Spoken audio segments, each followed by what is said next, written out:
किसी ने क्या खूब कहा है। किसी जंगल में एक बूढ़ा शेर रहता था। उसकी शक्ति क्षीण हो चली थी। अब उसमें इतनी शक्ति नहीं रह गई थी कि वह जंगल में जाकर किसी जानवर का शिकार कर सके और अपनी भूख मिटा सके। एक दिन वह गुफा में बैठा बैठा सोचने लगा कि अगर इसी प्रकार मैं भूखा रहा तो मैं जल्द ही मर जाऊंगा। इसलिए मुझे कोई ऐसा उपाय सोचना चाहिए कि जिससे मुझे बैठे बिठाए खाना मिल सके।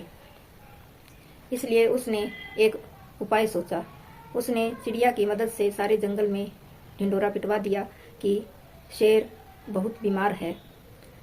शेर की बीमारी का सुनकर सभी जंगल के जानवर शेर से मिलने आने लगे। बस शेर यही चाहता था, जो ही कोई जानवर गुफा के अंदर उसको मिलने के लिए जाता वह उसे दबोच लेता और मारकर उसका मांस खा जाता। इस तरह वह गुफा के अंदर बैठे बैठे ही उसके पास हर रोज भोजन आने लगा और वह भोजन खा खा कर मोटा ताजा होने लगा।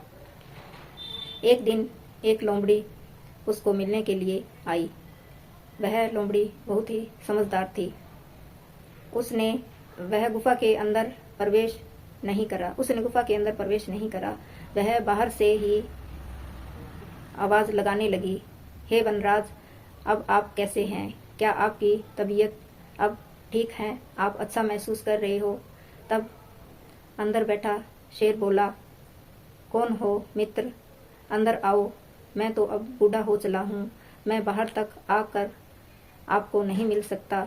इसलिए आप अंदर आ जाओ और मुझसे मिल लो। बस अब मैं कुछ ही दिनों का मेहमान रह गया हूँ।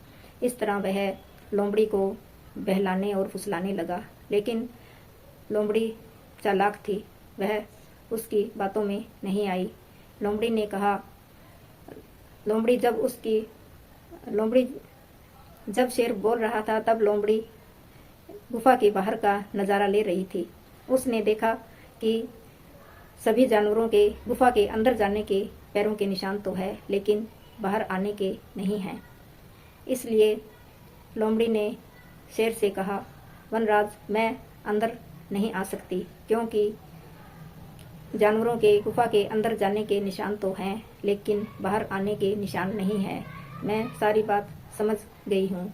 जानते बूझते मैं अब गुफा में प्रवेश नहीं कर सकती, क्योंकि मैं भी अन्य जानवरों की तरह मारी जाऊंगी। इस तरह लोमड़ी वापस जंगल में अपनी जान बचाकर चली गई। उसने जंगल में जाकर सभी जानवरों से शेर की करतूत बताई।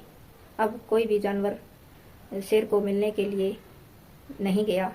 इस तरह समझदार लोमड़ी ने खुद की भी जान बचाई और जंगल के अन्य जानवरों की भी। समझदार व्यक्ति अन्य व्यक्तियों की गलतियों से सीखता है। यही हमें इस कहानी से शिक्षा मिलती है। धन्यवाद।